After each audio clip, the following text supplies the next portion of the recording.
Ladies and gentlemen, welcome to the show. Before we begin, this is a segment we like to call Checking In with the Journalists.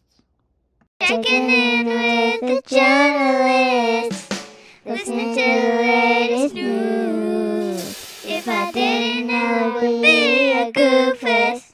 So I'm checking in with the journalists. Checking in with the journalists. Recording in progress. All right, ladies and gentlemen, as promised, we're here with Mike James. I think on X or Twitter, you're known as Navy Bird Dog. I think I followed you for a long time. I don't know if you followed me, but I've enjoyed your work. Where can we find you on the internet? I guess let's start out there. So I am the publisher of the Navy On 3 site, so it's called the Mid Report. I'm also the color commentator for the Navy Football Radio Network. So if you really want to listen, get a load of me, you can listen to the Navy broadcasts. But yeah, that's where you can find me. I think that second one is a relatively new gig for you, right? Yeah, it's first season. Right. Yeah, and I think before On Three, was it Rivals? Was you the Rivals person? Yeah, when On Three bought out Rivals, they decided to keep me for one reason or another, and so I still get a chance to write. Yeah, so it goes. All right, so what should we know for the inquiring North Texas fan? I think like most everybody kind of does the same thing. Like you sort of follow the teams that you know you're going to play. And then as it gets closer, you're like, okay, let me just go and know what I need to know. So can you help us out? What should we know about the Naval Academy this week? Yeah, that's a broad one. I think, I think the first thing that when you think Navy, you think the offense, right? So, I think the first thing I would know is that if you're expecting the same option offense that Navy's kind of always run, you're not going to see it. You'll be kind of surprised at what you see. It's very eclectic. You'll see the triple option, but you'll see a lot of gap scheme. You'll see a lot of zone scheme. You'll see a lot of passing, believe it or not.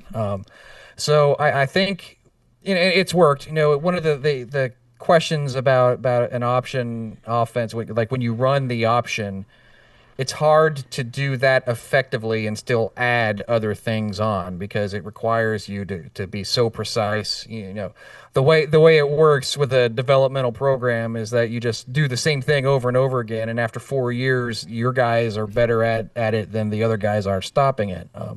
So the fact that they've been able to blend so much together is really unique, really special, and there aren't many offenses, I think, in the country that can rival North Texas's, but in terms of per play production, I think Navy stacks up pretty well. They just don't have the same kind of volume because they're one of the slowest teams in the country in terms of pace, as opposed to North Texas, which is one of the faster ones. So I think. I mean, this matchup this week is if you like just a variety of football, if you like offensive football, this is the game of the week. This is the one you want to watch. Yeah, I think you make some good points there, and it's funny enough. I was listening just sort of randomly to like an old Mike Leach interview, and he talks about that. Like he says, you're not gonna surprise anybody with anything where you're just kind of like pull the wool over. They never thought of that. A lot of it is out executing teams. And he, famously in there, I think he's just kind of thrown around. He says, like, we add a new play, we take one out, so that way the package is smaller, so that way you can just rep them. And we think more about how do we execute, how do we teach this, how do we make sure that we have superior execution versus just, lots of plays, right? Let's run 50 terrible plays versus like 5 plays that are very, very well executed. So I think, yeah, it's kind of funny. It's kind of funny that you mentioned that because Navy played Texas Tech back in 2003 when Mike Leach was coaching there, and someone had asked him about the game, like, wow, what a crazy matchup, air raid versus the option. He was like, you'd be surprised how similar they really are. I mean, obviously not in terms of pure X's and O's, but in terms of philosophy, where you want to simplify the defense, give your quarterback one guy to key on, and then distribute the ball based on what that key does. And in the air raid, you do it through the air. On the option, you do it when you're deciding to keep or pitch or that sort of thing. And I think it's also about, like you said, it's about the repetitions. It's about the execution. It's about doing the same thing over and over again so that it's so difficult for a scout team to simulate, and there's no way they can match the speed of what you're doing. And when it hits them on game week, it kind of catches them by surprise, and then they can never, it's hard to kind of ramp up to match that. So I think in terms of philosophy, I think there's a lot of similarities. Yeah, I always liken it to like the pick and roll, a very simple basketball play, but when it's executed by very talented players who have done this, a thousand, hundreds of thousands of times, it's very Can't stop difficult it. to stop. Yeah, and Yeah. so like I see your point, and I I think what I've been interested in watching Navy a little bit is a Newberry. He took over what I forget what he was hired in 2019 to be the DC, and he took over a little bit later. You can see that I think previous head coach hired him to improve the defense. He wanted something that could execute. I think he said we can do that. He was looking through a bunch of guys. Navy stopped. They increased their like turnovers and whatever like that. But what this jump in the past few seasons in Newberry has been in the offensive side of the ball. Like you see their yards per play. Like you said, they were like bottom of the league in yards per play for a while there. Now they're just popping. How much of that is Horvath? How much of that is just the change in offensive philosophy? How much of that is just I don't know, circumstance or Yeah. something? So when Ken Niumatalolo was the head coach before Brian Newberry, and for 20 years Navy was a machine, and then I think the best season was really 2019. They had Malcolm Perry as quarterback, first quarterback to ever run for 2,000 yards. The offense was just a real wagon. But then after that season, you had the COVID season, and then you had a rule change where you could no longer cut block on the perimeter. And that really affected how option teams operated because cut blocking on the perimeter, it changes the timing of an option play because usually when a pitch man gets that play, gets the ball, they can cut up field immediately knowing that the guy in front of them is on the ground. Well, now you had a situation where they were getting the ball. They'd have to read the block in front of them, sometimes dance around, and like interior defenders had time to get out there. And when the pitch became less effective, then the whole offense became less effective because now defenses could concentrate on between the tackles. They can really stack the box, and that's not something that you're really able to do against a good triple option offense. And so there was some time where teams had to kind of figure out, well, if we can't do just the same option we've always done, what can we do? Like what can we do that translates? What are the parts that fit?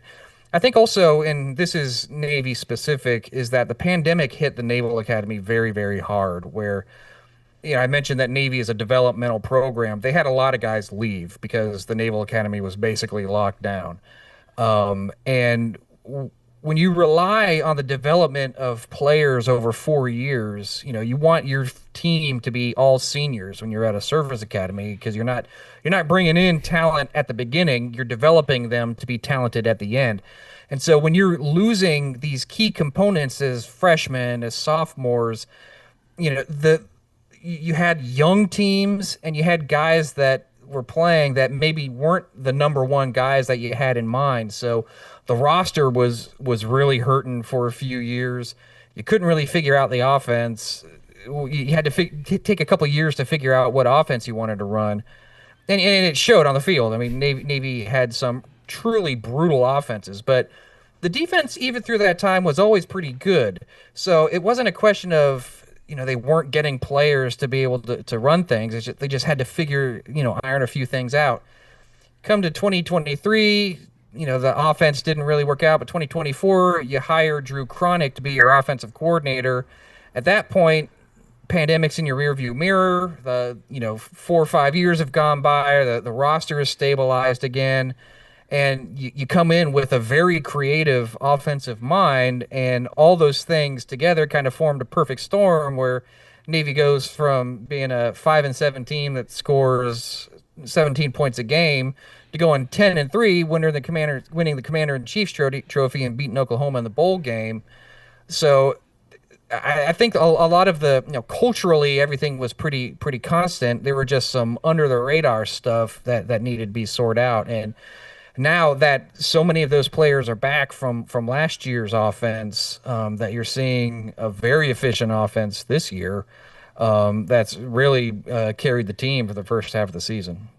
So I know that Paul Johnson, it was like 98 or whatever. Like he incorporated it for like the pass game as a complement to the triple option well, he incorporated a lot of run and shoot principles. At least that was the thinking. So you see a lot of choice routes or a lot of the same, switch releases and this, that, and the other. Is that still there in the Navy's offense, or like how has the pass game changed? I see that to your point, Horvath. I think if you had more attempts to qualify, he'd be the number one yards per attempt guy in the American. So it's obviously effective. How much of that is just like we're expecting run and then you just throw it over the top of us, and how much of that is it just him picking guys apart, or what is it?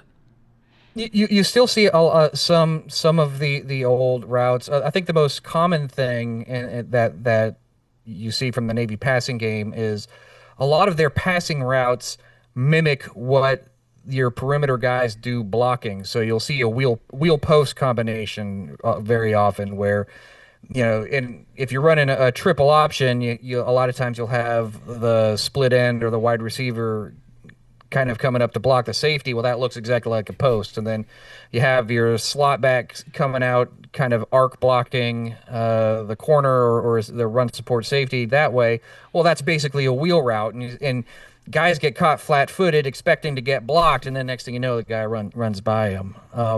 With Drew Cronick, you also see a lot more wing T stuff. Fundamentally, he's a wing T coach. His father was a kind of a legendary high school coach running the wing T, and he's brought that same mindset and then added on a little bit, but a lot of the same concepts. You'll see waggles, bootlegs, all the same kind of wing T stuff that you would expect to see. And you also see some RPO, which is new. That's not something that Navy has run very often. So, the combination of all those things makes the passing game. Don't get it twisted. Navy's still very much a running team, but the pass game, it's not one of those situations where 3rd and 10 is just get ready to punt kind of deal. They can convert 3rd and long, and the old stereotypes about not being built for 3rd and long or whatever, they don't really apply. So it's enough to keep I mean, perfect examples. You look at the Florida Atlantic game last week. For FAU has a very aggressive secondary, and that if you go back and look at what they did against Rice, their safeties were just patrolling the line of scrimmage. They couldn't do that against Navy. They were staying back, which is what gave Navy a lot of room to run on the perimeter. So that's kind of they teams last year weren't really expecting Navy to throw so much, and this year they've been hanging back a lot, which has given Navy a lot of room for some of these perimeter runs, and that's really why Navy's leading the country in rushing. They don't set out to lead in that category. It's just that defenses have respected the pass so much that they've just been able to take what they're giving them, and it's translated into rushing yards. Yeah, that's interesting. Like I obviously haven't watched a ton of Navy, not nearly as much as you have. I did watch a lot of that Temple game, and I was interested because I've been saying all season that I think the American Conference should be afraid of Temple. I think Keeler's a very good coach. He did a very good job at Sam Houston State. I expect them to be good. I didn't expect them to be good this season. I think they're a little bit ahead of schedule, or you can sort of see the bones of what he's put in place. I think there's a lot of Signetti kind of vibes from him. What did you see that Temple did to shut down? I don't say shut down, to kind of hold Navy a little bit, and for a brief moment think that they were going to win that game? Offensively, I don't think Navy really was held back. The biggest problem in the first half was they just didn't have very many possessions because Temple was holding onto the ball and driving the field. The biggest problem Navy had was in their secondary. They had some mix-ups, and I think part of that, the game before Temple was the Air Force game, and Air Force runs a very similar defense or offense to Navy, and it puts a lot of pressure, especially on the secondary. Just because you have to be. It's just unique, and no one else does it. And I think that might have gotten into Navy's head a little bit, where they were making mistakes against Temple that they hadn't made all year. I mean, like day one, kind of. Oh, you go deep, and I get the guy in the flat. Next thing you know, two guys take the guy in the flat, and no one's covering the deep guy. That kind of basic stuff. So I think we've seen some personnel changes in the secondary against Florida Atlantic, and it worked out pretty well. I mean, the stat sheet won't show it, but if you actually watch over the course of that game, FAU had a hard time, figuring out, where the Navy did a good job kind of masking their coverage a little bit, and I think that confused Caden Veltkamp pretty well. But Navy kind of shot themselves in the foot offensively a little bit in the first half against Temple, but in the second half they were, they were kind of a unstoppable. They were just kind of a freight train. So yeah, it was like 21-13 there for a while, and then Navy just kind of blew it open. Yeah, that's what I remember that one. It seemed to me, and not to interrupt here, I know that it's been described as a 4-2-5. 4-3-5 hybrid. So we're getting our next guest getting ready to join. It's a 4-2-5 3-4 hybrid. There is that some of the confusion. What I see on film is that Navy's just getting after the quarterback a ton. Like they're when they're able to force mistakes and turnovers and create chaos. I think Newberry calls it. It's just kind of that's where they're really making their hay there, and it's not so much we're going to bend but don't break. So, do you see that against North Texas? Do you see opportunities for that based on what you've seen so far? If you go back to the last time these two teams played, Navy had like 8 sacks in that game. It was something ridiculous. Yeah. Now, two completely different teams now.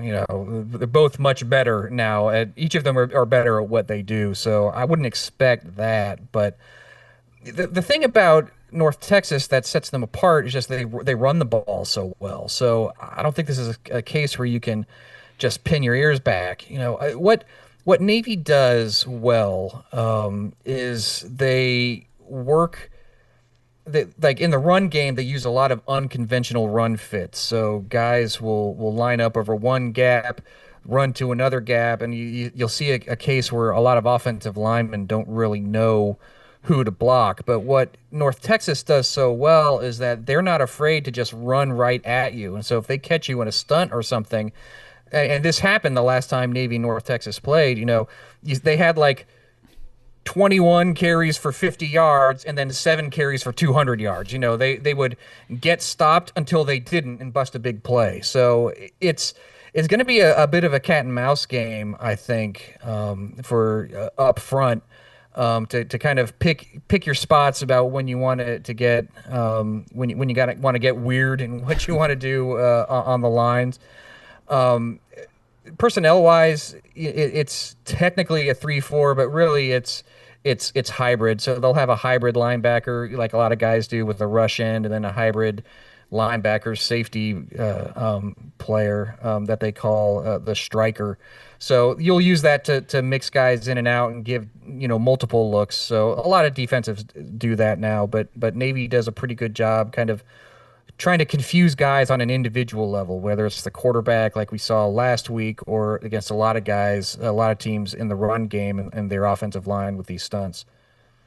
All right. That was great stuff. I want to thanks again, Mike, James, Navy Bird Dog on X. I have to coach myself to say X all the time because I just want to say Twitter. It's Twitter to me. That's how you know I'm getting old. Thanks for joining us. We'll follow your posts. Again, I can't say tweets. We'll follow your posts during the game. Good luck, but not too much luck. Appreciate it. Yeah, it's great. Thanks for having me. It was great talking to you.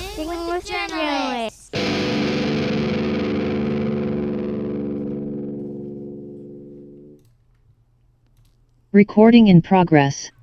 Ladies and gentlemen, it's a Mean Green Nation podcast. Welcome to it.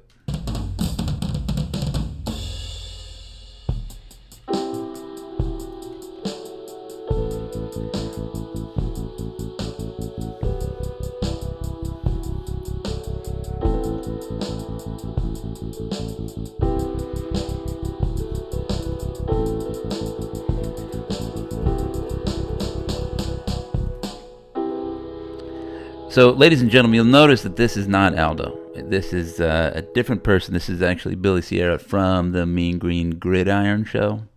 Is it the official Yeah, title of that thing? I mean, Green Gridiron. that is, All yeah. right. So you guys are also on the YouTube, and then also on all the places where you can find podcasts Yeah, nowadays. we're working on that. Carter's the younger, more technically savvy of the two of us. So he's in the process of getting that up. I'm trying to tweet a little bit more. We finally got an account. But yeah, no, we're trying to spread our wings a little bit more than just YouTube these days. But that's where we've mostly been to this point. Yeah, I know for a fact that Aldo is like in California, just chilling out right now. And I was like, what are you doing, Dad? There's important opinions that need to be made, and they need to be shared. And you're out there hanging out. So we went and got a fill in. Like we're just are you the right your right hander? I was like, go ahead, give me. And Billy came up with his walk Yeah, up music. yeah, I'm the righty. Bring the righty in out of the Yeah, pen. and then he came in, and then so there we go. Right, next man up is how it works, folks. Big game this week, maybe the biggest, the hugest, and then if you pronounce your H's, it's the hugest game of the year. It happens this way: when you win, the next game becomes even bigger, all the way until the end. The Naval Academy, Navy, the midshipmen, the middies, whatever you want to call them. They're here. They're going to be coming to Denton, the desert, I guess. I don't know if you like that bit. Are you a big fan of that bit, the Denton desert bit? Yeah, it was cool for a time. I think now it's starting to die off. I think even the account has realized they've squeezed that one dry. Yeah, There's no, yeah, we no still, pun intended, but yeah, we still have all the cameras working. That's a good omen. When they haven't worked, that's when we lost. That's the one thing we do know about this podcast is power. So, what's your gut tell you right now? Like on this, what is it, Wednesday? It's like 7 p.m. It's like basically right at midweek. You think about Saturday. Are you nervous? Are you excited? How you feel? yeah, I'm excited about the opportunity. I think it's a really Oh, unique. I gotta interrupt you there because you just sound like a coach. Yeah, I'm excited about the I haven't opportunity. listened to Coach Morris's podcast. I haven't Yeah. listened to his press conference on purpose, but apparently it's still You just- bleeding through. Yeah, you just sound. You're like, I'm excited for the opportunity to go 1-0. That's what you sound like to me. What? No, Yeah. I don't want to know what Coach Billy thinks. What is just regular Billy? The fan. Are you excited? Are you nervous? How do you feel? Yeah, no, I'm excited that this game of this magnitude is happening in Denton, America. I'm not feeling too great about the way that these two teams match up. I don't. I think it's. I just haven't seen enough from our rush defense to have any kind of confidence that they can stop this type of attack or this type of player in Horvath. It just kind of that's my initial read on the situation. Is just I am nervous from that standpoint. I think we're going to put up points. I think it's going to be a fun game. But yeah, nervous going in just because the way we've typically fallen short in these type of opportunity games. So, I was with you on a lot of that. Like, I think I'm heartened by having watched a lot of Navy film, looked at a bunch of stats, and I posted this in like the preview. I don't know if you read the preview. You don't have to have read it. But like was it BCF Toys? It, the strength of schedule basically says like an average team playing Navy schedule would have lost 0.78 games, right? Which is good for 136. Basically, they haven't played anybody. Now, contrast that with North Texas, because like going in, I've said this the whole time. We have a soft schedule too, right? An average team playing our schedule would end up with 2.52 losses, right? So I think there's a little bit, again, look at the Navy's numbers, right? Running all over everybody, scoring this, that, and the other. But they're not scoring a lot of points, right? It's not like, they're killing them, 40, 50 a game. It's like 30 points, whatever. And some of that, yeah, you're like, okay, well, they're ball controlling. But Temple is not a world beater. You know what I mean? And what else? FAU, again, same kind of deal. FAU plays real fast too. I don't see it. I think that they've been in a lot of close games. Air Force, not a great team either, and Air Force had them, sort of pinned back a little bit. I thought you should have blown out Air Force. You should have blown out, Temple a little bit more. A good team would have. That's my opinion. That's what I'm saying. And I don't see that from Navy. And so I think this is the first time you're going to encounter a very good team, like in North Texas, which has turned into a very good team. Like I think we saw a little bit of that versus Charlotte. Charlotte's a bad team. In the beginning, North Texas turned the ball over. That was kind of bad, and that's the part that gives me a little pause. But then it was like, hey, was it 8th ranked passing defense in the conference got lit up. Navy is worse than that, right? Like they're all in that same area. It's like Navy, Charlotte, UTSA. North Texas put up 55 against UTSA, threw the ball all over them. So I'm starting to feel good about that. I'm like, hey, you're among these teams that are ungood, right? Statistically, Naval Academy. And I feel like Drew Messamaker can have a day. Now, obviously, real life jumps in there. You make mistakes, you throw interceptions. Drew Messamaker misses guys wide open. The offensive line, can't block anybody. Or, there's a sneaky thing. Caleb Hawkins can't pass protect, right? He's your best player. I think you'd maybe throw him out there as maybe 1A, 1B best player. He's a terrible pass protector. I think Pro Football Focus has him as like 29. It's his grade. I was looking at this, I was like, maybe I'm just missing some things. But he was bad. He was bad against Charlotte. They were targeting him first half, second half. He was getting run over. And, everybody's been like, we got to get him out there more. You can't. You can't get him out there that much more because he's not that great of a pass protector in all those situations.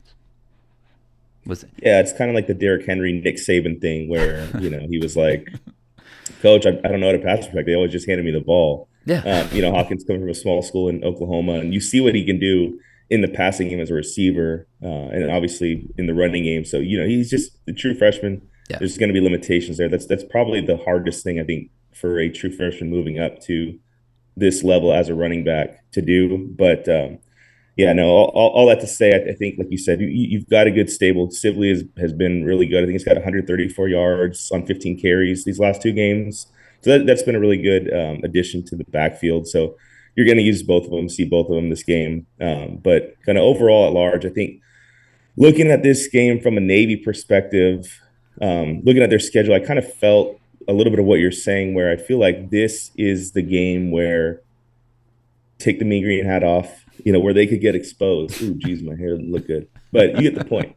Take the mean green hat off. Maybe this is a game where I think they would get exposed. All right, mean green hat back on. Yeah. I think we're going to be the ones to expose them because, we're the greatest show on turf. We got the number 1 quarterback in the country. No, but no, like I said, I think that this is the game where they do have their toughest task, and going into Denton, that bodes well for us. What I'm a little bit concerned about is just at how good they are at just being ahead of the sticks or having the good down and distance. They're second in the country in yards per play. You talked about points per game, like you said, ball control. That kind of slows down the game, and you maybe don't score as many points. But they're second in the country in yards per play. I think that's where I've seen a lot of our struggles on defense, is that they're getting to 2nd and 5 and 3rd and 1, 3rd and 2, and at that point, it's tough to do much as a defense. You want to get that first play, 2nd and 10 or 2nd and 9. It just doesn't feel like we're doing that consistently enough. I know our third down defense has not been good this year. I think it's maybe been a little bit better the last 2 games, but like I said, just that's the part where I'm a little bit concerned of, is how good they are at just continuing to be in good down and distance situations, and how bad our defense has been at forcing those negative down and distance kind of situations. Yeah, what I liked was that FAU was able to force some things to get Navy out of, like they had to punt a couple times, and they held them to 21, I think it was, into the 4th quarter, and then they just kind of killed them. So if in terms of what's this game sort of going to look like, I imagine it's going to look a little bit like Western Michigan, where Western Michigan said, we're going to control the game and we're going to run the ball, except Western Michigan is not as good as Navy at doing what Navy's doing. And then I think Blake Horvath is a better player than anybody Western Michigan has. It's the same kind of deal with Army. Army tried to do similar things, and in the second half we saw a lot of that. I don't think that Army has a Blake Horvath kind of dude. And yeah, I mean it's. I was making this point to somebody. I think it was on the Go Mean Green board. Somebody was like, "Well, I like it. It's great. Blah blah blah." I was like, I think what's great about North Texas versus Charlotte was that you got to see the air raid offense in full, bloom, short passes to everybody and tons of yak yards, right? Like that's the ideal version. And when it doesn't work, it looks like you're throwing screens for no reason. You're like, throw the ball downfield. Why are you throwing these screens? Well, because you know that you want to hit this guy so he can run. Same kind of deal with like, a rushing offense. Why are you diving into the line? Well, because we want to set them up. We want to make them, think dive and then pitch and then run out and then hit them with a counter, throw it deep. It opens up everything else. You need the something to do. But I was saying this about like Caleb Hawkins is like, they were like, well, our run game, now we have a run game. I think, yeah, we have a run game, but also we just have Caleb Hawkins, right? Who's just a guy who's, wherever you put him, he's been fantastic. Let's swing the ball out to him. He breaks 3 tackles, gets over there. Well, great. He had a 68-yard basically give-up play. It was like 3rd and 15. We're like, nobody throw it over here. Just check down. Caleb Hawkins breaks 3 tackles, 68-yard touchdown against South Alabama. And on and so forth, right? We can just give them the ball almost any place, any time, any down and distance, and he goes make the play. Blake Horvath is that kind of dude where, hey, we need a yard. Don't worry, I got you. 50-yard touchdown, right? That's what he did against Temple. Hey, we need to grind the ball. No problem. Actually, I'm just going to run for QB sweep against FAU. I'm just going to run down the sideline. No big deal. Break 3 tackles. We need to run the triple. He looks like a point guard, like a point guard dribbling into the lane, bouncing in between a dude's leg for an easy dunk. Like, wow, this is so amazing. Yeah, when you have a guy that has great ball handling skills and can make quick decisions, it's very dangerous. I am scared of Blake Horvath. But all that said, I think in this case, North Texas has the talent advantage, even with our like depleted defensive line, defense, all that. I think man for man, we just have more dudes, and we saw what happens, right? When South Florida has more dudes than we did, and then eventually they just start kicking our behinds. Eventually it just wins out. There's only so much you could do when the guy's just bigger, stronger, faster than you. So I'm hoping that helps us in the second half, where we can kind of win some of those battles. But they also have the best player on when it's them versus us. They have the best player, Blake Horvath. And that does concern me a little bit. Yeah, and I know Ted Scott, running back, has been solid for them in some games as well. He hurt us a lot a couple years ago when we played them. So hopefully that's not quite the same performance. Brandon Chapman, I don't. That was a kind of a new, I guess, wrinkle to their team. I don't know if was he slot back. I think of him as slot backs or wing backs, but he's like a. I forget. It was like a Sprite guy. They have a different name for him. Whatever. But yeah, like an SB on the depth chart is kind of what you'd expect him to be under. Yeah. If you're reading a magazine. Yeah, he and like Heidenreich, those are like the two sort of wide receivers. Those guys are dangerous, and when it's time to throw, they throw it to those two guys, but mostly Heidenreich. I think he's like number 22 or something like that, and he's dangerous. I mean, but I think really it all comes down to Horvath. Can you hit him? Can you make him uncomfortable? It's easy to hype him up, but they have made some terrible plays. You see some plays where he's like running for his life and then throwing it back, like trying to make a play again because he's the best guy. Like it reminds me of basketball when you're like, all right, we need this guy to get 30, and so then he starts taking bad shots, right? And you're like, well, and you're like, well, it's fine because who else is going to score? This guy? No, it has to be our dude. So I think sometimes he starts making some of those plays where he's like, oh, I need to make a play. Let me just try to extend the play, run out, and then next thing you know, he has like 5 guys on him, and then he's chugging it down the field. A little bit college football 25 or 26 where a guy's just running around like trying to find a dude chugging it down the field. So I think there'll be moments. I'm not like so negative about it, I think. Yeah, and I have a question for you about one of the things that I hear people talk about sometimes with regards to the kind of modern era of college football and G5 is how much do you think that being a service academy comes into play when you talk about team continuity, roster turnover, them getting to deal with less, especially as it pertains to playing on the road? Because I feel like when you have these these heavy roster turnover, you got a lot of new guys. I feel like playing on the road is where, to me, just in theory, I don't know if I have any stats to back it up. I've tried to look them up, but I don't know if they are there. But in theory, it seems like going on the road with a new bunch of guys is a little bit harder than going on the road with guys that you've been traveling with the last 3-4 years. Do you think that comes into play at all with them traveling all this way from Maryland? I do, and I think talk to Mike James, the beat writer, sort of. He writes for On3. He was mentioning that like the Naval Academy is a developmental program, to use his words, where you build up guys that are not talented at the beginning and into talented players by the end. And they've been there 4 years. They've been executing the offense. They build a camaraderie. They've been with these guys. And I think it has to, like, you have more of a senior-laden team. Like, you're talking about Teska, right? He played against North Texas 2 years ago. We had Oscar Attaway and, Jamori Macklin. And these dudes that were very good, they're gone now, right? So we can't be like, hey, remember, we're going to get them. They can remember, like they can remember. Let's get North Texas again. And you can build on that stuff, right? You can reference and remind each other of things, of games past. Like, hey, dude, this is just like 2 years ago when we're in this situation. You remember, let's execute, we got them. Versus us, where we're just like, hey, what was your name again? No, I'm kidding. Right? They're not doing that. But yeah, like you're still trusting the same things, but I think they have a depth of trust than whatever. All things told, I'd rather have the more talented guy, but I think isn't like going back to college basketball season. I think right now the Josh White's back in town in at the Super Pit. Yeah. Like you have those teams that can beat a more talented team because they're a better team. They played together for a lot longer. So you have that risk. And I don't know. I don't really think of anybody getting intimidated coming to Daku yet, right? It's not really that kind of place where you're like, oh man, look at the wing. It's so intimidating with its empty seats there. Like it's not really something that you get real crazy about. I think it can rock. It can get crazy. If it's consistent and it has like a whole thing, you're like, oh, I hate playing out there in Denton because of this, that, and the other.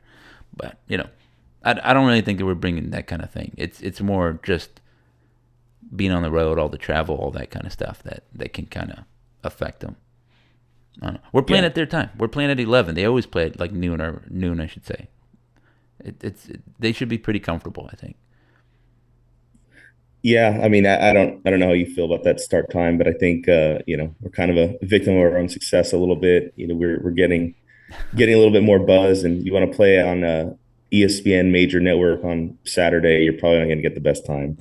Yeah, I mean that's always the case, and like even Ohio State and all these other Big Ten teams are complaining about big noon kickoff and whatever like that. It's like that's the game, man. Like if you want to play at 7:30, yeah, you can go to FCS. They play at 7:30 every night. Well, like, and it's nobody's there, and you're not gonna care.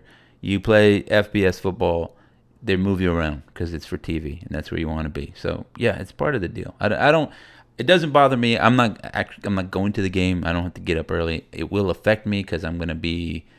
I think you said it in one of your last shows. Like you got things to do. You got kids to drop off. You got soccer practice, basketball practice, games to coach. You got to go to the pumpkin patch, whatever. That's what I get for being married. Speaking of victims of my own success. Exactly. So, like, yeah, I mean, it is what it is. But like, I think we said on the show, Aldo said on the show, is like, we want to get the people that have flexibility right now. So that way later when they have big fat wallets and mortgages and stuff, they bring their kids, right? But right now is when you build all that stuff. It ain't that hard to wake up early and get to a game at 11 if you're 20 years old. It's not that hard, and your campus is right there. I've lived in Denton for a long time. It's not hard to get from A to B in Denton. It's not that hard. It's not that difficult.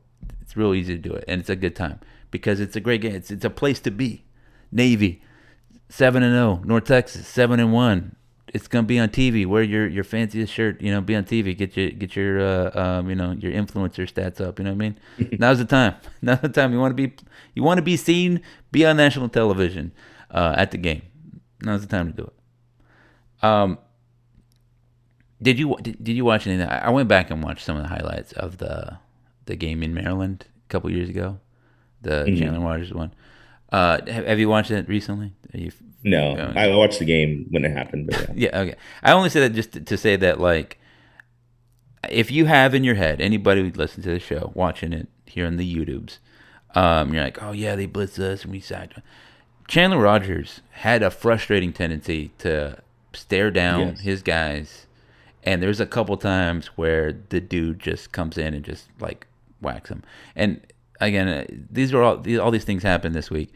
I got recommended, I think, one of Gruden's like glossary things, or like we're gonna do 5-man protection. What we're gonna do? It's kind of silly, whatever, and it's very basic football, but it is funny to watch. And he talks about that, like who has it if it's hot. The quarterback has it, right? That's you. That's basic pass protection. And I don't know the rules for Eric Moshe's offense, but I feel like a lot of those sacks were his fault because he doesn't know where it's coming. The protection was right, and Chandler Rogers is not looking in the right place. The ball's not coming out in time. This, that, and the other. I don't think that Drew Messamaker has those problems. The ball pretty much always comes out. Sometimes it comes out too quick, and then he throws interceptions. There's like one against Charlotte where he was like, oh, corner, boom. But number 20 actually dropped into place. That was just a great play by him. I'd say it's like 57% that dude, and the rest of it, Drew Messamaker not throwing a better ball out there. But I don't think Drew Messamaker has that problem.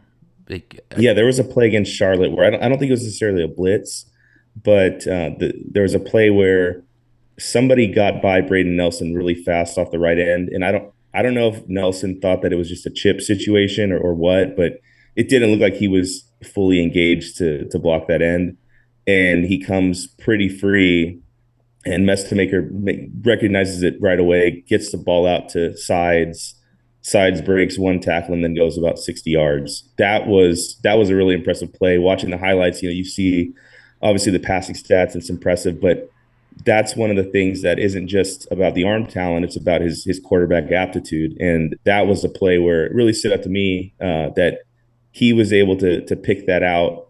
He saw the end coming off the edge really well, and if he had noticed it probably a tick later, he's sacked there, and there is no 60-yard catch run by Landon Sides. That you might be a hater, and you're like, well, that was Charlotte, right? They're terrible. They're awful. Yes, you're right. They are terrible. They are awful, and it's very easy to throw for big yards. I was like, dude, I was watching Temple throw to these guys like against Charlotte, and I'm like, if that quarterback puts it where it needs to be, because there's a couple dead ducks that just fell into a wide open guy, and you get 15 yards. I'm like, wow, look at that. I was like, if we throw the way we throw the ball, those are going to be 60-yarders, and they were. But I think I clipped this in the recap of the USF game. There was a moment, free rusher comes in, Messamaker sidesteps him, steps up, makes a play. And I think if you look at his first half against USF, he was avoiding the rush a ton of times.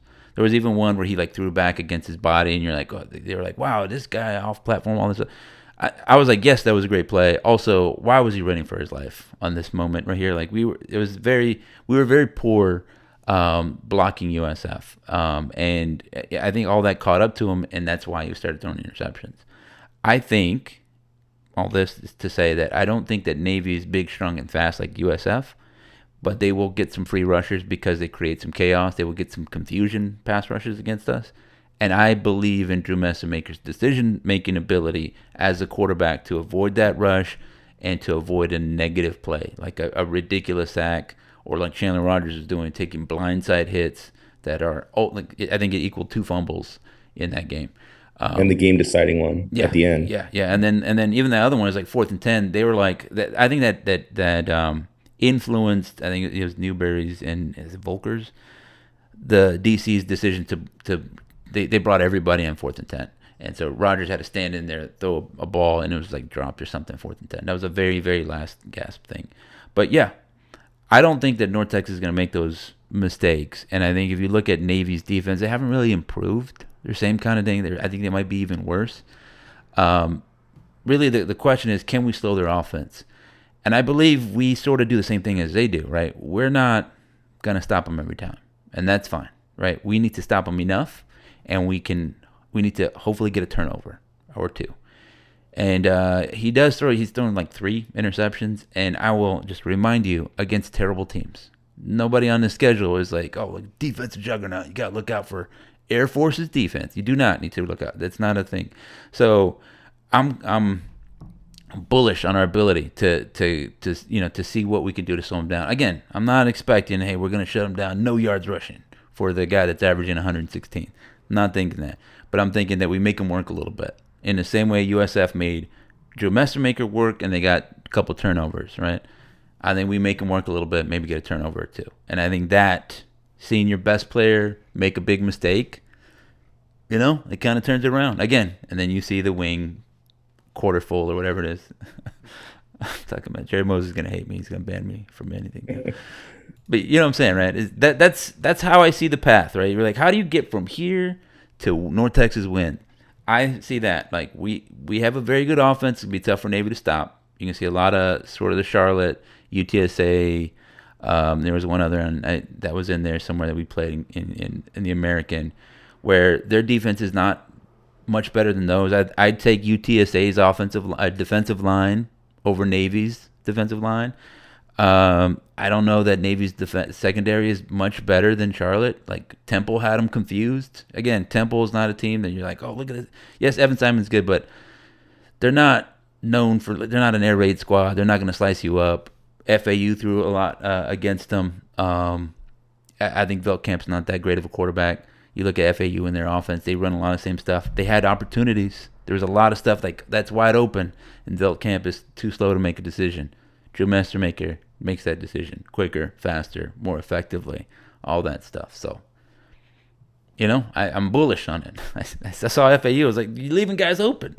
They ran 92 posts, right? We run 92 posts, except instead of like just one guy being a threat, we got Wyatt Young, we got Landon Sides, who's trying to break his way back in. Rumors are we might have Miles Coleman back. And then, I love what Cam Dorner's doing. And then I think Simeon Evans has some pride. He's going to say that these dudes are taking my job. I need to go out there and do some things, Yeah, I said this on our podcast, but I actually kind of liked the last few weeks where we have had not quite as many as a crowded a receiver room. I think that it's allowed for Wyatt Young and Dorner in particular to kind of stand out and get in more of a rhythm. I think you hear running backs talk about it a lot of being in a running back rotation is harder than being the feature back, because feature back you get going, get in a rhythm, whereas a rotation guy you might feel like, hey, I'm starting to get in a rhythm. They took me out. This other guy's drive this time, and I think at receiver, you can have a little bit of that too, where like I said, Wyatt Young, he didn't have a great first half, but he kind of started to click towards the end of the second quarter on that last drive. Then comes out in the second half, and he was just making plays all over the field. Landon Sides over 100 yards, Dorner over 100 yards. I think that I've kind of liked that, honestly. You look at the Washington State game, I feel like we had like 15 people catch a pass, including Gabe Blair. That was great. I mean, we loved that game, but I really feel like it was a nice chance for guys to actually, like I said, just get into a rhythm and be able to get better as the game goes on. I thought that Mestamaker, he never felt like he was locking in on guys, but it was just routinely the same kind of guys making plays. Trey Williams had got some stats in there too, and then Hawkins obviously out of the backfield / getting split out. So I thought that was good. I think Miles Coleman coming back is a net positive. I don't think that's going to hurt that situation, but like I said, just overall, I liked seeing the guys get more of a feature situation there at receiver, as opposed to just kind of getting lost in the shuffle and maybe making 2 or 3 catches instead of 7 or 9. I agree with you, and I think that was less like Morris is like, no, I want to have 17 guys out here. I think it was like we don't know who we have. And I was saying this in the preseason. It was like we need somebody to make a name for themselves. We knew it was going to be Dorner in the mix. We knew it was going to be Simeon Evans in the mix, but I think we said we need the X receiver to name themselves. And I think we liked what like Wyatt Young had, but we didn't know what we had, right? And we're like, Landon Side's been injured. We like Miles Coleman at like H or whatever it's going to be. So, but we're not absolutely sure. And then the tight end position, the Y position, again, that was up in the air. We're like, we like Trey Williams, but what do we have?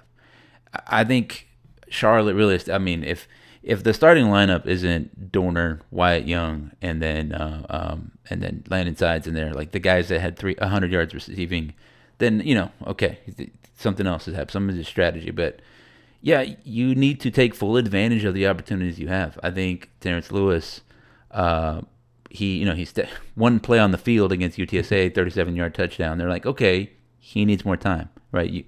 It was the same way with Hawkins. Like Hawkins was getting mop up duty, third string running back, and he was undeniable. You're like, you can't bench me now, right? You saw I just ran through 3 dudes. There's feet marks on his back over there. You're like, yeah, you have to get it. I said all season, right? Uh, um, I can't remember his name.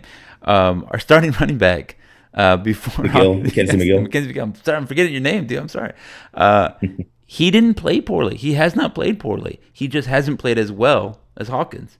And so, yeah, I think that this offense is show me what you can do, and you'll get time, and you'll get more opportunities to do it. And I think that ability, you know what? Give me an opportunity, coach. And I'm gonna go do. If you do what you can do and show what you can do out there, you get more, right? Wyatt Young played well, so he got more. He played well against UTSA, he got more. And then he has 190 against Charlotte. So I expect in this one we're gonna get a heavy dose of Wyatt Young, right? We're gonna call up the play. What's your favorite play, dude? Yeah, give me 92 post wheel. We're gonna do that one. And then see what you got, right? We're gonna do 6. Let's do that. Let's do 95 white cross. Let's see what's going on there and see if you can beat the guy down the field because you were killing him last time. Same thing. Terrence Lewis had that opportunity. We gave him like 3 plays, and then he dropped the ball, right? So then you're like, okay, well maybe we had some other plays, but maybe we scratched those off the list. And then the next guy gets in. That's it. Not to call out names, but like Simeon Evans was dropping passes. Trey Williams is dropping passes for a little bit. I don't know that we have a tight end that could really spell him or push him though. But I think if we did, I don't know that Trey Williams was going to get as many opportunities as he did get. So totally agree. But I also think that the nature of this offense, the nature of the team, and the philosophy of it is go in your spot, and you'll get rewarded for it. Excel at your job, and we'll give you more time to let you do more excelling. Drew Mestamaker won the job, right? Wyatt Young won the job. Cam Dorner won the job. Caleb Hawkins won the job. It's all the way. Everybody, you can't say coach is playing favorites. Well, you can. Yeah, coach loves touchdowns, right? Whoever gets me most touchdowns, you get to play a lot more. But also, whoever protects Drew Mestamaker, Caleb Hawkins, you get more. You get more reps. You know what I mean? Please protect Caleb Hawkins. So, have you watched a lot of Navy football this season? No. Nobody watches Navy. I like watching a little bit of Navy. I find them a little bit harder to find than the ESPN Plus games, at least for me personally. It's always on CBS Sports. That's what I was saying. Is like they're always on. I know. Yeah, and I don't get that channel. You don't subscribe. Negative. Yeah. So like, I feel like Navy. If you haven't watched them in a while, they run a lot of the same stuff, triple option stuff. They've added to it. You'll see more pistol sets. You'll see some more like different kind of lineups. It's a little bit more modern looking, but it's not. They're not going to line up. They'll line up in shotgun, kind of. But it's not going to look like. They're not going to look like North Texas. It's funny that North Texas is sort of getting a little bit more Navy-like in as much as we use a tight end and a running back and sometimes 2 running backs, and we're trying to do a little bit of that. All football is just it's execution. It is always what it is. Do you? What was I going to ask? I had a note here. What are your concerns, I guess, offensively? What is it's easy to be like, wow, 608 yards, only the 1 interception, kid's killing it. This is the best quarterback ever. What are your concerns about Drew Mestamaker thus far?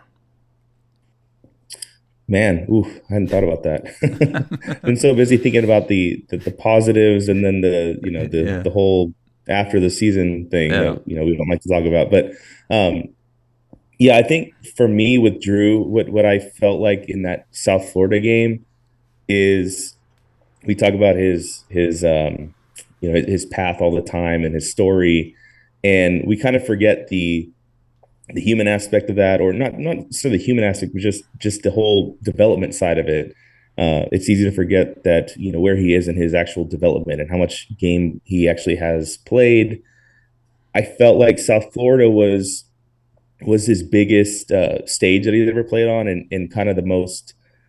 It felt to me like the most juice that he'd ever kind of had. Like he scored a touchdown opening drive or after that fumble, and it looked like. I mean, that was the most amped up I've ever seen him. And I almost like, wait a second, that's not how he's supposed to be. He's supposed to be like, tossing Stoic. the ball Yeah. back to the Yeah. ref and patting his teammate on the head. Yeah. I mean, on the one hand, look, if you can't get hyped in front of a sellout crowd and you score the first touchdown against a ranked team, I don't know when you're supposed to get hyped. You know what I mean? Like, I mean, I guess after you win the title, but yeah, I mean, let them spike the Yeah, ball.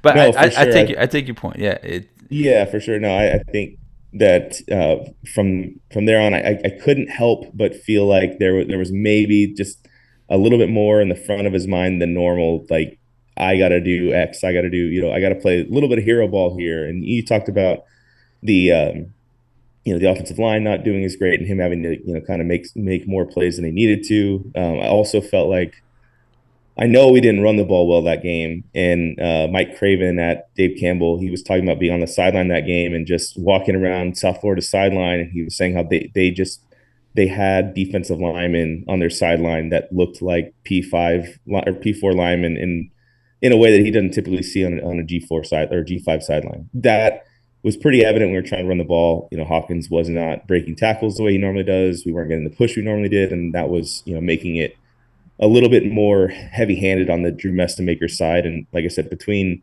the emotions and the hype of that game, I think that there was a little bit more on his plate than maybe he was ready for, or that he knew how to kind of properly handle on the human side.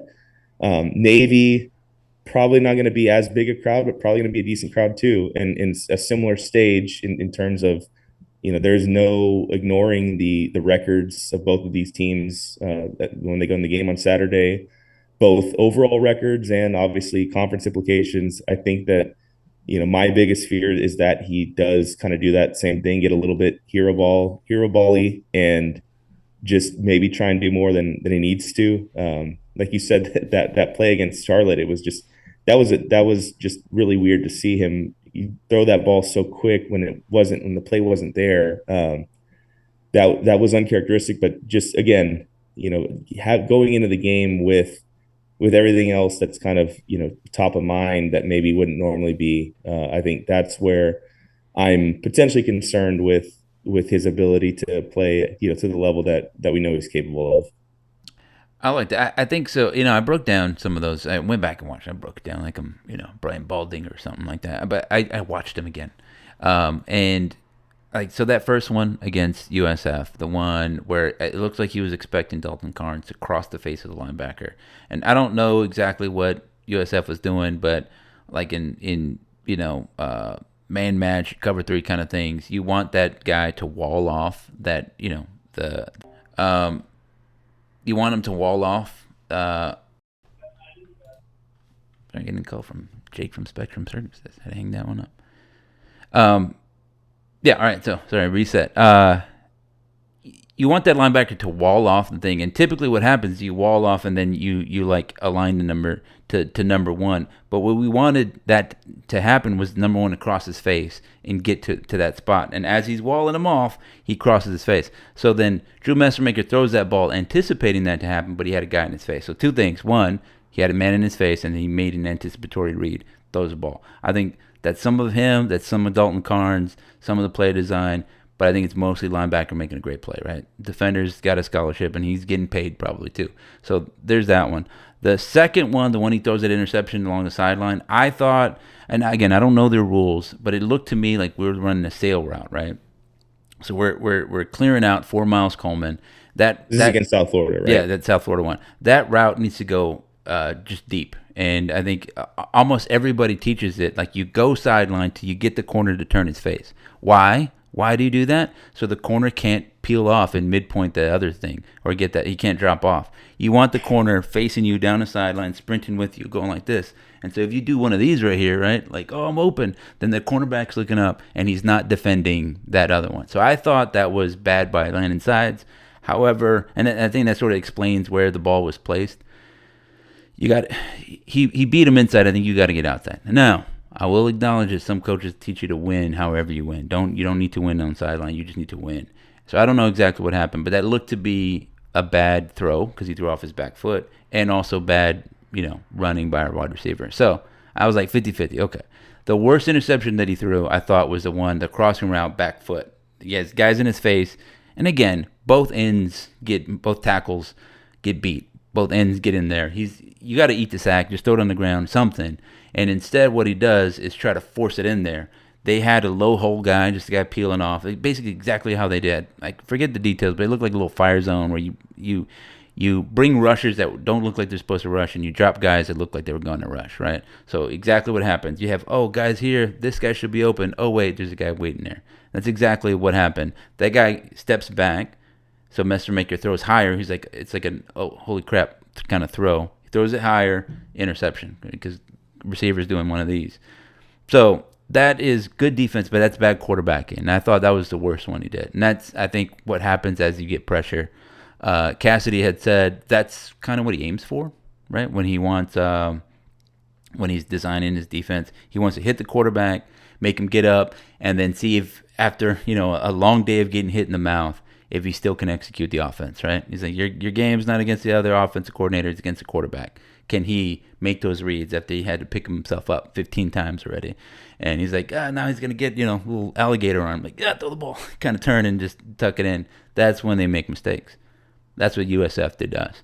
The one against Charlotte, I thought it's a quick out. And I think that ball has to come out quick. I don't think he was anticipating that guy to drop there so quickly. And I think that was just a great play. The ball needs to come out quick. I think maybe if you want to criticize him a little bit, you can say that sometimes he's not firing that quick enough, or he's not recognizing it early enough to know that might not be there. And I think I saw him throw one like that against Texas State in the bowl game, where he did one of those kind of let me throw it now, and then the guy just peels off, steals it, and then it's interception. So on the screenplay, yeah, it was in the bowl game.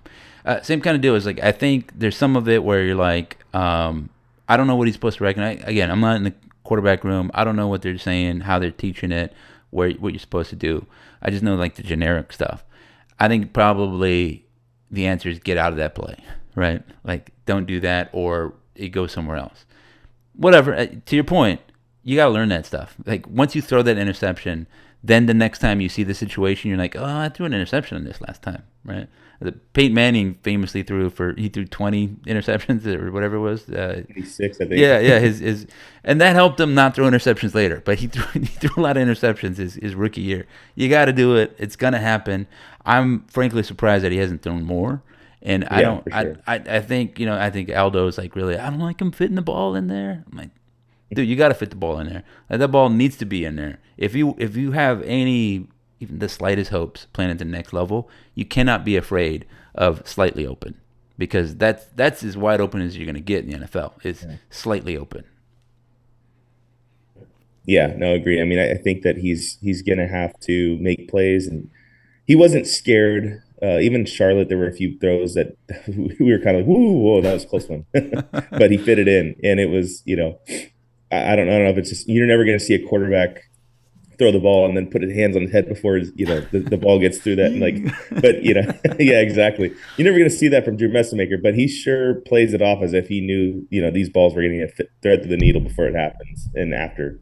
But yeah, I think I fully expect him to have to make plays in this game. And I think the question is he up for it this time when, everybody knows it's a pass play. Everybody knows he's got to be the one to make the play, and it's obviously the big scene, the big stage. Can he do it? Another thing that I think defensively we're going to see on the other side is when we were playing Western Michigan. You're standing next to me, and there was a 4th and 1 there at the end of the game, and you were like, "This is it. This is Skylar Cassidy's chance to kind of make his stamp, make his mark early on, and show that his defense can make the plays that they need to." And then they got a false start. So it was kind of like, well, you didn't really make the play, unforced error, whatever you want to call it. But regardless, we got the result we wanted. And they punt the ball, we go down, kick the field goal, tie the game, go to overtime, win. I think this week we're going to see at least one or two situations like that where it's all right, Skylar Cassidy, what do you have here? What can you do on 3rd and 3 from the 50-yard line in the tie game, and they got the ball with 4 minutes left in the 4th quarter, something like that. I think we're going to see, can his defense make a play that isn't just a turnover? can they make a big, down and distance stop, besides, just a fumble or pick six or whatever. But we've both had this conversation. You've had it, with me directly, and in comments and stuff like that. Of hey, well, turnovers are part of the whole third down stop rate and things like that. Even if they don't statistically show up that way.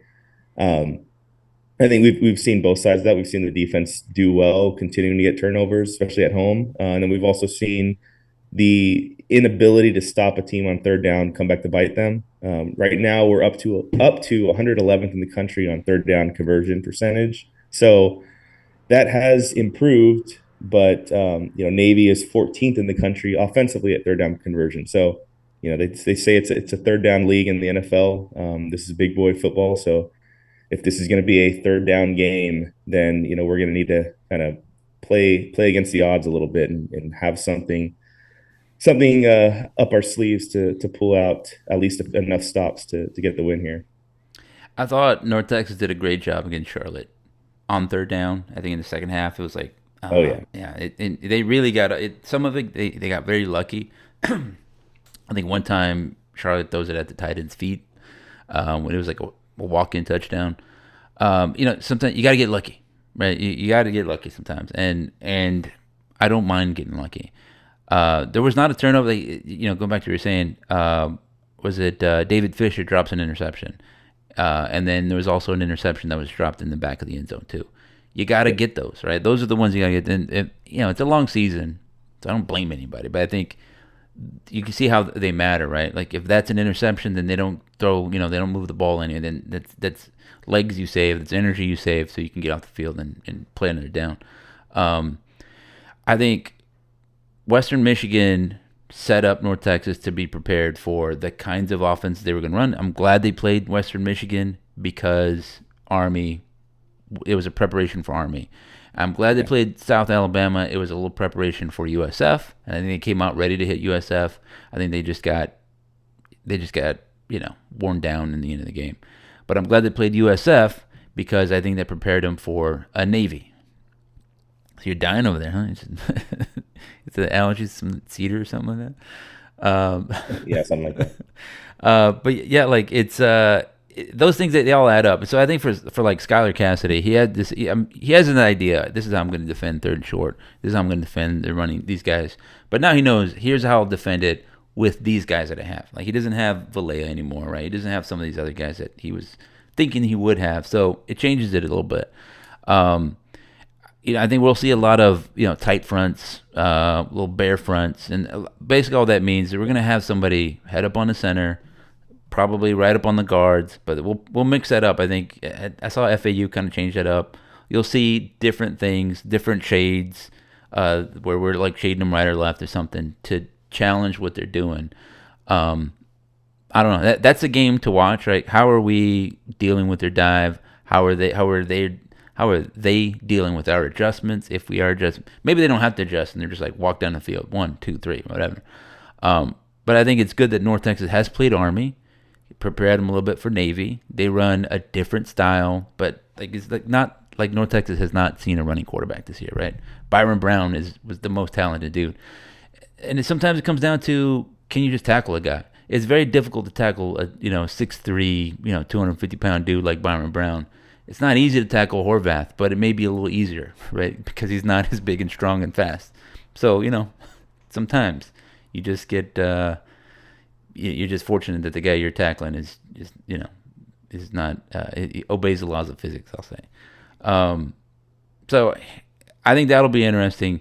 I think a sneaky thing is that North Texas hasn't been good against the pass. We haven't been challenged versus the pass. And you saw Charlotte came out and they're like, we're going to max protect 2-man routes and then see what happens. And they ran these little option routes. Like Nicholas was ridiculous. He was just running underneath stuff. They did a bunch of switch releases. I think North Texas was guarding those the right way, but it's like man coverage. And so he dips in, it's wide open, he cuts up the middle, and he's gone. And then I said this last week where you send Nicholas right down the middle. Evan Jackson, I think Quentin Hammonds were guarding him. and they were just not fast enough, right? You could see them just like, oh, and the ball just goes and it's in front of them. It was like That was an literally, impressive throw. yeah. I mean, it's literally like football 101, right? You're just like, all right, I'm gonna get the ball. You go as deep as you can, and you just keep running, and I'll just chuck it as far as I can, and then you catch it, and that's it. That's the whole play. That was it. I don't know that Navy can do that, but we'll see. Yeah, no, definitely not their style of play. Nicholas, I don't remember what his stats were coming into that game. I know they it wasn't like he was leading the conference in receiving or something like that. But he definitely looked the part against us. There's one of my friends was saying like, man, he would be so good in Eric Moore's offense. Turns out he's pretty good in the Charlotte offense too, Tim Alvin Yeah. offense, whatever you want to call it. But yeah, no, like you said, I think David Fisher had him out on an island, and it was 4th and 1. He kind of had to play up tight, and he got burned on the switch route, like you said, and that was tough. You don't want to get in 4th and 1s like that, and that's what can happen there. Definitely Army's offense is tailored towards being on 3rd and short, 4th and short. They convert. They're 14th in the country in 3rd down conversions. They are 18th in the country in 4th down conversions. So percentage. So that's where they want to be. That's where they want to live. And if you're a good 4th down team, their offense is tailored for it. They can take their equivalent of that kind of shot on a 3rd down play. Obviously, Horvath is more of a passer than a Bryson Daly or some of these Army quarterbacks that we played. So that's a little bit of an area of concern, or at least from the standpoint of being able to something else you have to look out for. But like you said, I mean, I think overall, whenever whenever an offense goes to a pass play, I feel better than when they go, when they hand the ball off. When they hand the ball off, I'm like, oh boy, there's a big push already on the line. But when they drop back to pass, I feel like, okay, cool. Like I feel like our defensive backs are going to be in relatively good position, and they're normally equipped to make the play and to not get blown behind like they were on Friday night. Davion Armstead has been really solid this year. I feel like even Colin Lewis, kind of as a backup guy, he's able to spell him and give him some breaks. It's hard to run with receivers all night. Having a third kind of cornerback, almost like a 6-man in basketball, able to spell them, that's helpful too. But yeah, I think Horvath. One thing I wanted to ask you: what do you think about Horvath as it relates to like comparing to Bryson Daly, who came into DATQ last year? How would you say they're a little bit different, but how would you compare them both in terms of style and quality? I think Horvath is more of a big play guy, and Bryson Daly is a little bit more like a fullback kind of deal. Like, I mean, and some of that is I was gonna say philosophical, then I almost said philosophy. But you know what I'm saying is that like Bryson Daly was like, sweet, it's 3rd and 2, I'm gonna run through somebody, and then Horvath is like, sweet, it's 3rd and 1 or 3rd and 2, I'm gonna run around somebody, and it's the same effectiveness. I think we're talking with Mike James about this. He's bringing up Malcolm Perry, that Horvath is creeping up on a lot of his records. If you guys remember Malcolm Perry for Navy for a while, he's creeping up on a lot of his records. And I mean, he's a great runner. The thing is, he's a very good player. You see him running just free all the time. I think a lot of he makes good decisions. He has little feints and stuff, like when he's going to fake it. He's not like robotic. I'm going to run, fake pass, fake pitch, and then run. He'll give a little body fake. Again, it reminds me of a basketball player where he just gives you a little bit of hesitation to create space. Like, well, what did he do there? He just kind of sort of hinted that he might do that. And the guy's shifting his weight, and then all of a sudden he's gone. That's all he needed to gain a yard on you. And then he's tough enough to break some tackles. And again, if you're trying to throw a corner at him, he's going to shake some of that off and then run. Navy, the Navy offense is very much like the North Texas offense in that they do what they do, and they think they can do it better than you can stop it. And that's exactly the same thing. Mike Leach, called his offense, the air raid, a passing ball control offense, right? It's spread the field horizontally and vertically, and you're just finding the openings, and you're doing it better than they can stop it. And make the defense declare what they're going to do. Same thing. The option is just like, all right, what are you going to try to do? And you start shading this way. Oh, they're leaning to this way. We'll fake that way and then pitch it. Boom, guy's wide open. And you pass the ball, you get the ball to a lot of different guys in the triple option, but all of it is quarterback decision making. In the air raid, quarterback decision making, same stuff, very similar. So I think it's going to be a challenge. I think Navy's going to be good. They're going to score some points. I just don't think that they've been in a track meet like this, right? Again, they've been in close games, but against Air Force, against Temple. They haven't been against a North Texas team that's like, all right, well, it's like Army sort of got hit in the mouth. They're like, oh dang, we're down 21-0. It just kind of like that. North Texas can score in 1 or 2 plays, and then you're like, okay, well, we're gonna ball control down the field. Okay, cool. You ball control, you score your 7. Fine. Now we scored again. Now what? Now you're gonna do that? So then, now they might get a little panicky, and I don't really think Horvath is gonna get panicky. I'm thinking about those other guys. Are they gonna start dropping passes? Are they gonna anticipate things like, let me get off this fake block so I can get open, and then not hit it, and so then they don't sell it, and so North Texas is ready, and then we get a turnover, and then I said Navy has played good teams. This team, going back to what I was saying, they played good teams because a lot of the same guys. They've played Notre Dame, they've played Army in the Army Navy game, big moment, right? the Army Navy game at the end of the year. A lot of these guys have played in big moments, big stuff, and then they're not going to be shook by the moment. But again, it's hard to. You can still be calm and lose. You know what I mean? I can be calm and see the guys is going to be running fat past me. I mean, I can be calm about it. It is what it is. I think North Texas has more athletes. They're deeper, and I think Eric Morris has seen this defense 2 years ago. I think that was burned in his brain. You can see a lot of changes from what we had then.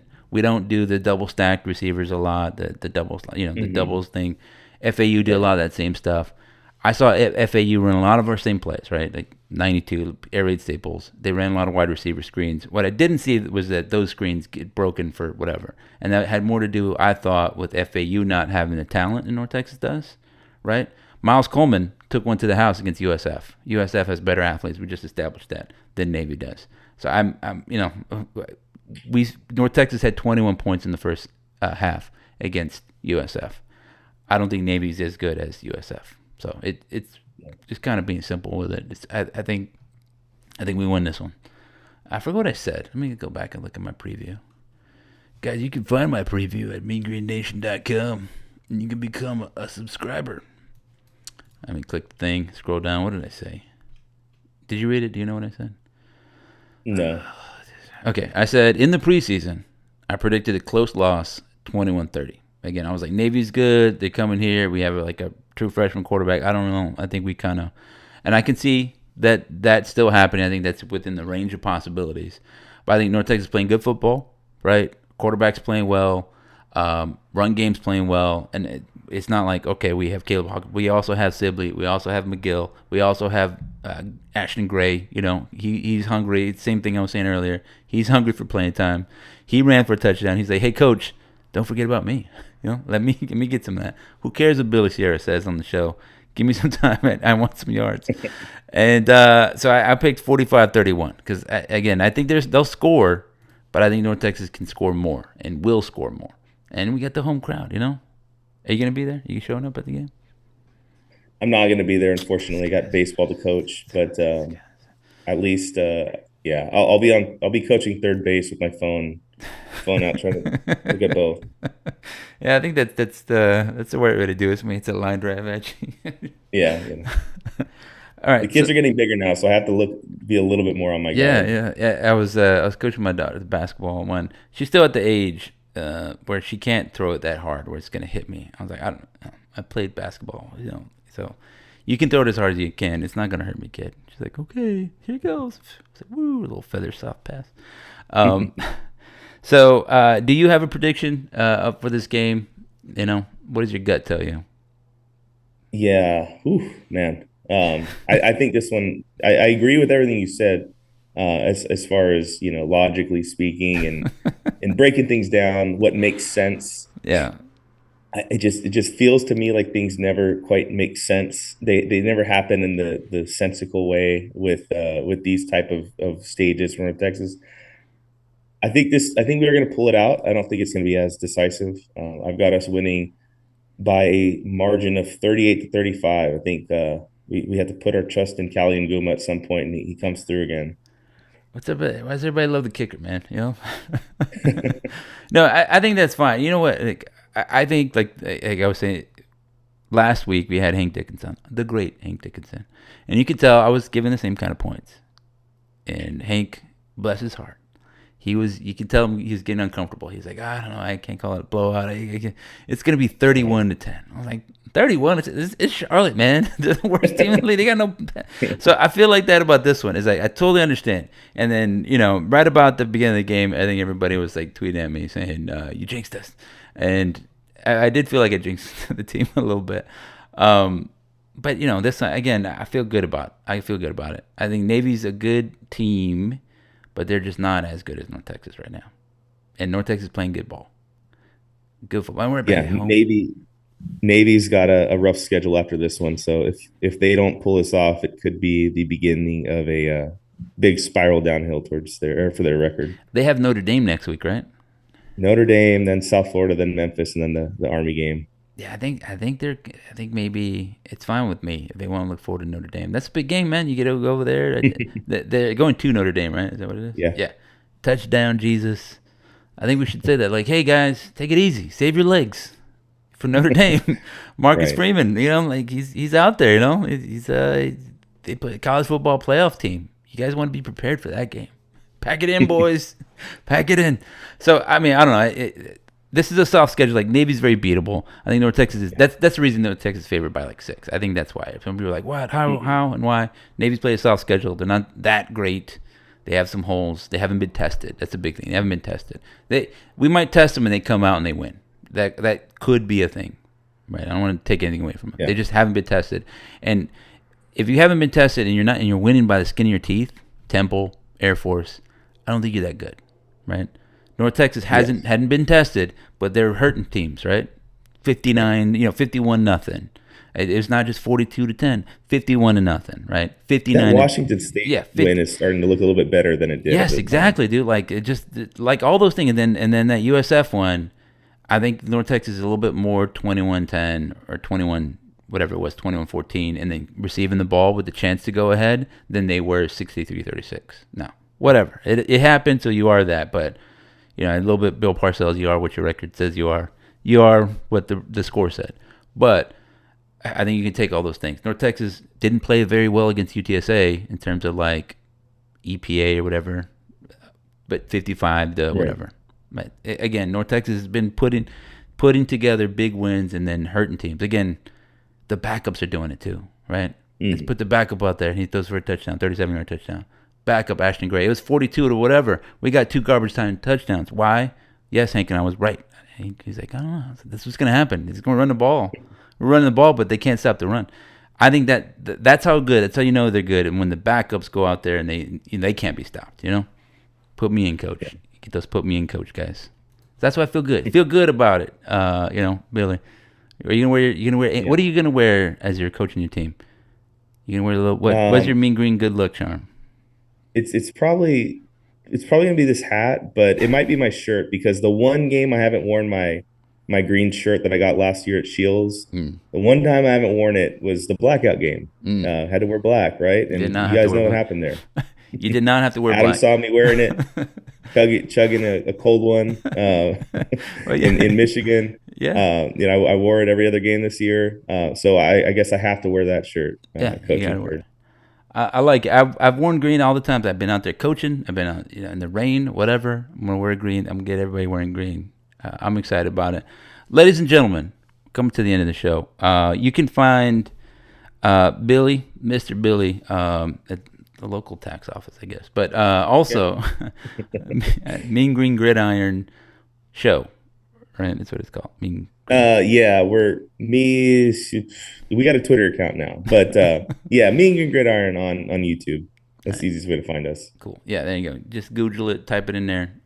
Good old Google find you the way. I got you. I know what you're talking about. You mean Valente, right? That's what you mean? No. Yeah. It'll find you. It'll be on there. So yeah, you can find them there. You can find them on Twitter. You're also on GoMeanGreen.com. You can yell at it on there. I think you're still a mod. You're still a moderator on there. I am. Yeah, Yeah. say some things. He'll ban you, and then as he's banning you, you'd be like, "I love your show."